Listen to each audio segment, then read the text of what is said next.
देश भर में रमजान का त्योहार बड़े ही धूमधाम से मनाया जा रहा है। इस महीने में मुसलमान समाज के लोग रोजे रखते हैं और अल्लाह की इबादत करते हैं। ऐसे में मुस्कान न्यूज इंडिया आपको इस वीडियो के जरिए रमजान से जुड़ी हर एक खास बात बताएगा, इसलिए आप इस वीडियो के अंत तक बने रहें ताकि आपको पूरी जानकारी मिल सके। इस्लामी कैलेंडर में 9वां महीना रमजान का होता है। चांद के हिसाब से गिने जाने वाले इस कैलेंडर में 29 या 30 दिन होते हैं। इस हिसाब से हर साल करीब 10 दिन कम होकर अगला रमजान का महीना शुरू होता है। इस तरह हर साल 10 दिन का फर्क पड़ता है। इस्लामिक कैलेंडर के मुताबिक सन 2 हिजरी में अल्लाह के हुक्म पर मुसलमानों पर रोजे फर्ज किए गए। इसी महीने में अल्लाह ने कुरान जैसी नेमत दी, तब से मुस्लिम इस महीने में रोजे रखते आ रहे हैं। रमजान के दिनों में लोग तड़के उठकर सहरी करते हैं। सहरी खाने का वक्त सुबह सादिक यानी सूरज निकलने से करीब 1.5 घंटे पहले का वक्त होता है।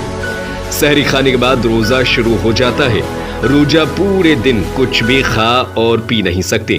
इस दौरान किसी भी तरीके का काम ऐसा नहीं कर सकते जिससे आपके रोजे पर फर्क पड़ता हो। शाम को तय वक्त पर इफ्तार कर रोजा खोला जाता है।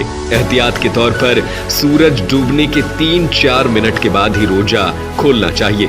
फिर रात की इशा की नमाज के बाद तरावीह की एक खास नमाज अदा की जाती है।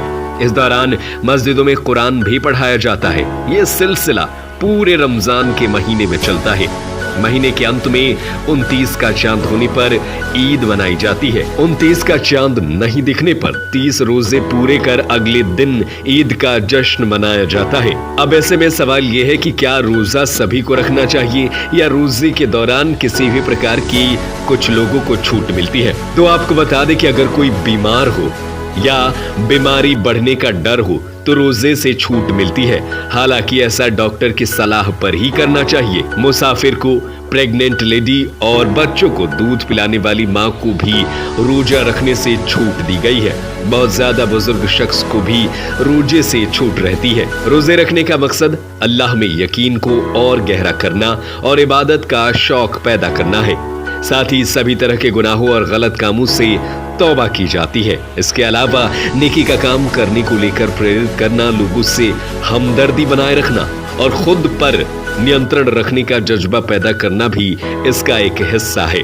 रोजे रखने के साथ ही सन 2 हिजरी में जकात को भी जरूरी बताया गया। इसी के तहत अगर किसी के पास साल भर या उसकी जरूरत से अलग 52.5 तोला चांदी या उसके बराबर का कैश या कीमती सामान भी है तो उसका 2.5% जकात यानी दान के रूप में गरीब या जरूरतमंद मुसलमान को दिया जाता है। वहीं ईद के दिन से ही फितरा एक तरह का ये भी दान है। हर मुसलमान फितरा दान करता है। इसमें 2 किलो 45 ग्राम गेहूं की कीमत तक की रकम को गरीबों में दान दिया जाता है। तो ये थी रमजान से जुड़ी हुई जानकारी। कैसी लगी आपको हमें कमेंट करके जरूर बताएं। ऐसे ही इंटरेस्टिंग खबरों को जानने के लिए हमारे चैनल मुस्कान न्यूज इंडिया को सब्सक्राइब करें। धन्यवाद।